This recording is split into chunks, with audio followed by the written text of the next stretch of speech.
Tem 3 momentos no seu dia em que os arcontes não conseguem te tocar. 3 janelas de tempo em que o campo de controle deles cai completamente. E Jesus deixou esse mapa escondido dentro de algo que você lê toda semana. Só que a igreja nunca te ensinou a enxergar dessa forma. Nos próximos 20 minutos, eu vou abrir esse mapa. Vou te mostrar exatamente quais são essas 3 janelas, o que acontece na sua biologia durante cada uma delas e o que fazer para aproveitar esse intervalo antes que ele feche. Mas preciso que você entenda uma coisa antes de continuar. Isso não é metáfora, não é linguagem poética, é física, é frequência. É o motivo pelo qual os essênios dividiam o dia em vigílias e os gnósticos medievais mapeavam o tempo como campo de força, não como calendário. Eles sabiam de algo que o sistema passou séculos tentando apagar. Se você chegou até esse vídeo, não foi por acidente. Fica comigo. Quando Jesus caminhava pela Galileia, ele não pregava para multidões dando sermões vazios sobre paciência. Os textos que sobreviveram ao expurgo do Concílio de Nicéia, os manuscritos que foram enterrados no deserto de Nag Hammadi e só vieram à tona em 1945, mostram um Jesus completamente diferente. Um mestre de frequências. Um homem que ensinava quando agir, não apenas como agir. No Evangelho de Filipe, há uma passagem que a tradução oficial suavizou de um jeito conveniente. No original copta, ele diz que a luz não é a mesma em todos os momentos, que há horas em que o véu entre o homem e o pleroma, a plenitude divina, fica mais fino.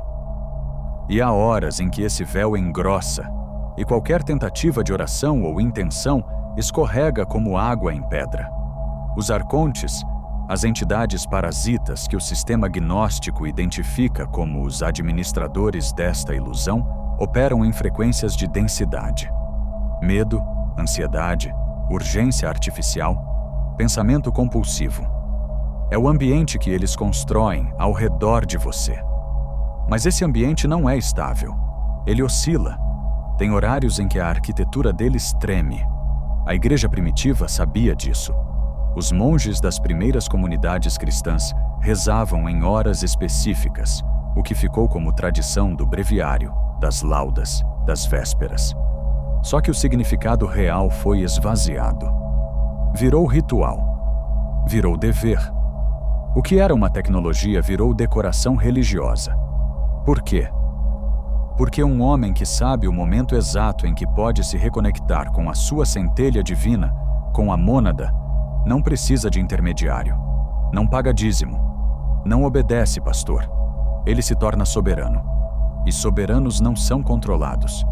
O que eu vou te mostrar agora é o que restou desse mapa depois de séculos de supressão. Vamos falar de física primeiro, porque você precisa entender o mecanismo antes de receber a ferramenta. O campo eletromagnético da Terra, o que os cientistas chamam de ressonância de Schumann, não é constante. Ele pulsa. Ele tem variações ao longo do dia que correspondem com precisão perturbadora aos horários que os textos gnósticos e os manuscritos essênios identificavam como janelas de acesso espiritual. O Instituto HeartMath documentou isso. A coerência entre o campo cardíaco humano e o campo geomagnético terrestre atinge picos em momentos específicos do ciclo de 24 horas. Quando esse campo entra em coerência alta, a sua glândula pineal, aquela estrutura em forma de pinha no centro do seu cérebro, que Descartes chamou de sede da alma, começa a produzir compostos que alteram o estado de consciência. DMT endógeno, melatonina em curva descendente. O campo áurico que você emite muda de textura. Os arcontes operam em baixa coerência. Alta coerência é fogo para eles. E existem 3 pontos no dia em que essa coerência sobe naturalmente. 3 janelas, cada uma com uma função diferente. Cada uma com uma ação específica que Jesus descreveu, não em linguagem mística, mas em instruções concretas que os tradutores do século IV decidiram tornar vagas.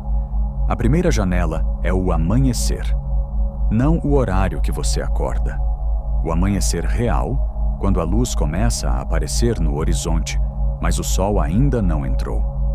Os textos essênios chamam esse período de a hora do orvalho do Espírito. No Evangelho de Marcos, capítulo 1, versículo 35, há uma linha que a maioria das pessoas lê sem parar. De madrugada, quando ainda estava muito escuro, Jesus se levantou, saiu e foi para um lugar deserto, e lá orava. Lugar deserto. Silêncio. Ausência de densidade coletiva. Ele sabia que naquele horário o campo estava limpo. O que acontece biologicamente nessa janela?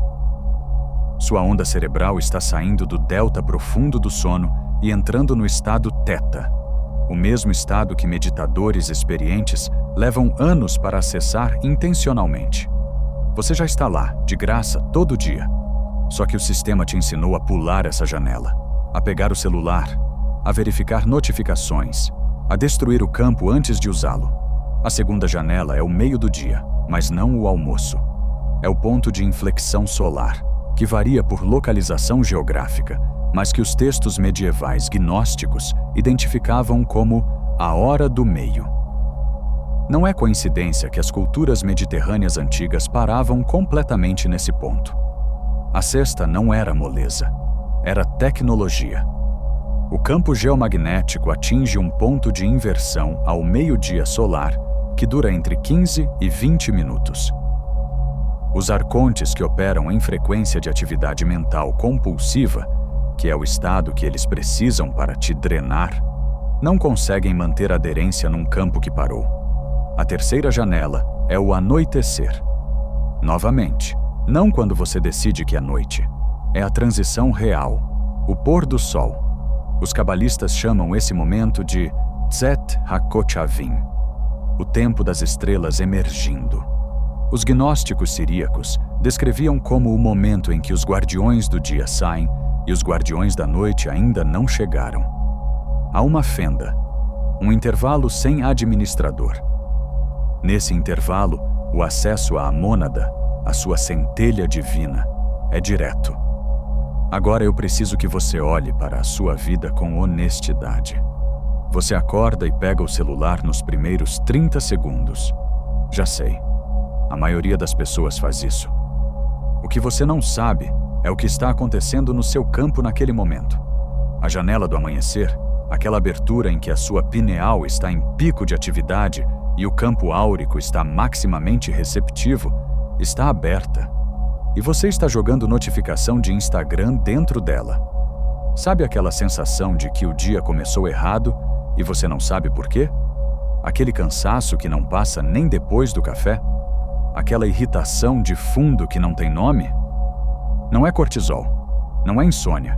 É o custo de ter deixado a janela aberta para o campo errado entrar. E o meio do dia?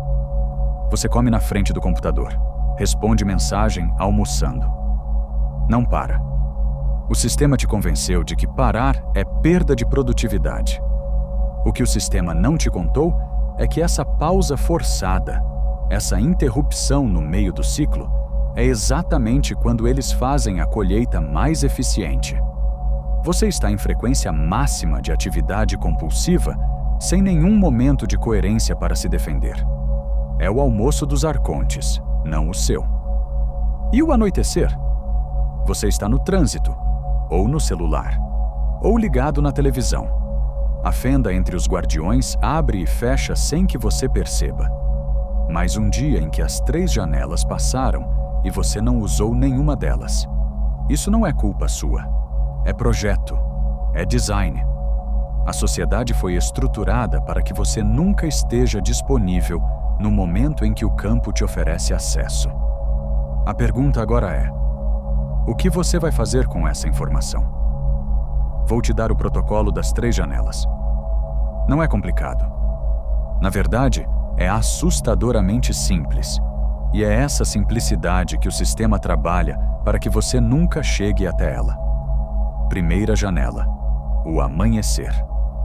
Quando você acordar, antes de qualquer coisa, antes de olhar qualquer tela, você vai colocar os pés no chão e fazer uma coisa só: respirar. Não é meditação elaborada. É uma série de 3 respirações completas. Inspiração longa pelo nariz, contando 4 tempos, retenção de 4 tempos. Expiração longa pela boca em 8 tempos, 3 vezes. Isso é tudo. Essa respiração específica, que os textos gnósticos de Nag Hammadi descrevem como o sopro que precede a palavra, ativa a coerência cardíaca antes que o campo externo entre. Você não está pedindo nada, você está sintonizando. Pense como se fosse afinar um instrumento antes de tocar. Depois dessas 3 respirações, você pode fazer o que quiser com o seu dia. Mas a janela já foi usada, a mônada já foi acessada, os arcontes já perderam a janela de entrada. Segunda janela, o meio do dia. Você vai parar. 15 minutos. Não precisa ser meditação, não precisa ser oração formal, mas precisa ser parada real, sem tela, sem conversa, sem música. Se você conseguir ir para um espaço com luz natural, melhor ainda. O que os gnósticos chamavam de fixar o olhar no meio, que sobreviveu distorcido como a tradição de olhar para o horizonte, é literalmente isso: tirar o foco de perto e deixar a visão suavizar. Quando os olhos perdem o foco fixo, o sistema nervoso parasimpático assume. A frequência compulsiva cai. O campo limpa. Nessa pausa, se quiser adicionar uma intenção, use uma frase curta, não uma prece longa. Uma linha. Algo como: eu reconheço a minha origem. Isso não é religião. É um âncora de identidade que interrompe o fluxo de programação que os arcontes usam para manter você em loop. Terceira janela. O anoitecer. Essa é a mais poderosa e a mais abandonada. No pôr do sol, ou nos 15 minutos ao redor dele, dependendo de onde você está, você vai fazer algo que vai parecer estranho a princípio. Você vai observar a transição da luz. Não precisa estar do lado de fora. Pode ser pela janela. O que importa é que você conscientemente registre a mudança. Esse ato de atenção deliberada na transição, que o Evangelho de João descreve como estar presente na hora da mudança, ativa um estado que os neurocientistas hoje chamam de Default Mode Network, em coerência. É o estado em que intuição, insight e conexão com a inteligência maior ficam acessíveis. Durante esse momento de anoitecer, se você quiser fazer uma pergunta, qualquer pergunta sobre a sua vida, faça em silêncio, mentalmente, sem esperar resposta imediata. A fenda vai trabalhar por você durante a noite. Os essênios chamavam isso de plantar a semente antes da escuridão. O que você coloca nessa janela, a noite incuba. 3 janelas, 3 ações. Cada uma leva menos de 20 minutos. Juntas, elas formam uma armadura de frequência que os arcontes não conseguem penetrar, porque você não está mais deixando o campo aberto e sem dono. Quero que você entenda o que acabou de acontecer nesse vídeo. Não é coincidência que as 3 janelas que Jesus usava, documentadas em textos que a Igreja tentou destruir, correspondem aos momentos de maior coerência eletromagnética do dia. Não é coincidência que o sistema moderno preencheu exatamente esses 3 horários com ruído, obrigação e distração. E não é coincidência que você está aqui, assistindo isso agora. Você não chegou nesse vídeo porque o algoritmo te jogou aqui. O algoritmo serve à mesma arquitetura que os arcontes usam. Você chegou aqui porque alguma parte da sua mônada estava acordada o suficiente para reconhecer o sinal. Essa noite, quando o sol cair, você vai lembrar disso. Você vai parar por um momento. E nesse momento, algo vai mudar. Não de forma dramática, de forma silenciosa, como sempre acontece quando a verdade entra. Se você chegou até o fim desse vídeo, você já é um problema para a arquitetura deles. Curta esse vídeo agora. não pelo algoritmo, mas para ancorar o que você acabou de receber. E se inscreva no canal, porque no próximo vídeo eu vou revelar o som de 2 sílabas que os essênios usavam especificamente durante a janela do amanhecer para selar a mônada antes de qualquer ataque arcôntico. O despertar não tem volta.